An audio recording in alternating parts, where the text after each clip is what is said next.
Hello, I'm Karen Wolf, and this is my process speech for Communications 101. And here is my audience.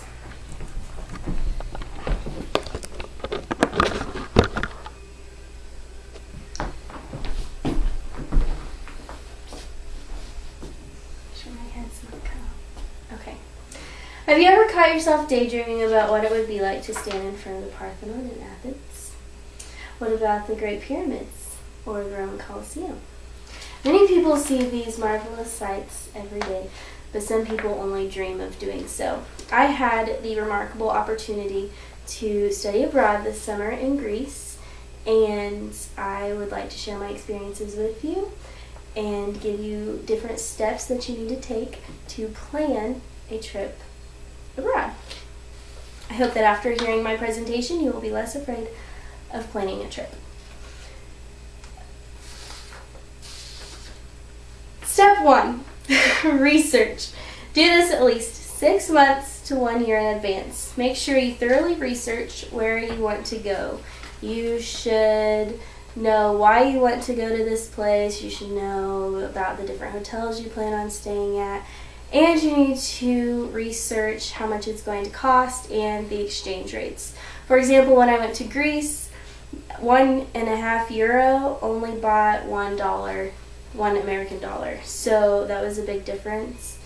You need to plan. You need to do this at least 6 months to 1 year in advance. Make sure you have everything you need to actually leave the country. You need to make sure you have your passport and your visa. Both of these cost money and take time to process, so you need to do this in advance. Otherwise, you will have to pay about twice to have these things expedited. I know this from experience. You also need to have money, a credit card, and or traveler's checks. You will need to exchange your US dollars for the currency of the country you are visiting once you are there.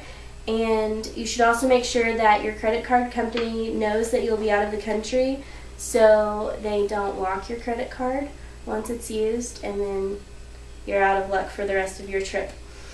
You need to reserve your flight as soon as possible. This will save you money and will also ensure you have a way to get there after you make your other reservations and plans. And you need to check with your bank and or credit card company for frequent flyer miles, because this could also save you money.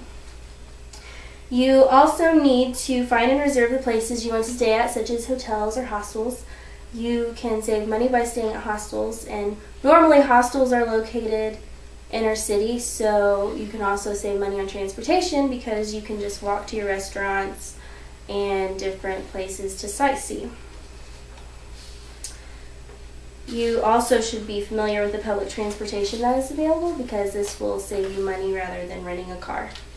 You need to know which sites you want to visit. You should reserve a tour guide if you're going to need one, and you should check for any holidays or events taking place in the city during your stay. This could either cost you more money or it could save you money depending on the event. And you definitely should research the best days to visit different touristy sites. Your next step is going to be to pack, and you need to do this 1 month to 1 week in advance. You need to make sure that you have everything you need well in advance before the night before you leave. Otherwise, you're going to be stressed out and you're going to forget something. You need to make sure you have extra cash in US dollars for your trip home. You need an outlet converter for the foreign country that you're visiting. You need about 1 week of clothes.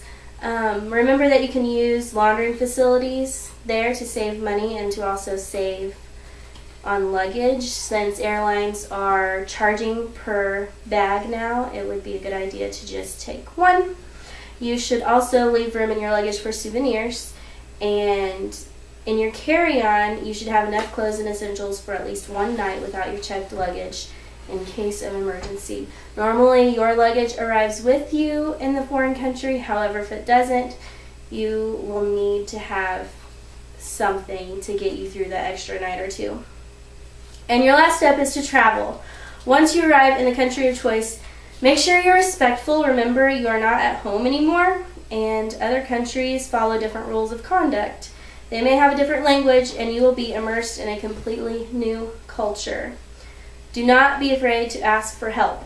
Many people speak enough English to help you find what you are looking for. I remember when I was in Greece, I was trying to find a restaurant with one of my friends, and we weren't sure how to spell it in the Greek letters, so we were just looking for something that looked familiar, and we probably walked past the same old guy at least 5 times, and he finally stood up and couldn't speak a word of English, but he was able to direct us in the way we needed to go. So that was very helpful. And you need to remember to be adventurous. This trip could be a once-in-a-lifetime thing. Some of the best sites are off the beaten path. Just remember to be safe. Traveling abroad is a great experience that you will always treasure. You will make memories that will last a lifetime and will certainly learn about a new culture. I hope the information I provided will encourage you to travel abroad and will help you in the process. If you get frustrated, just remember the saying, it's all Greek to me, and have patience. It is worth it. And that's it. Here's my audience again.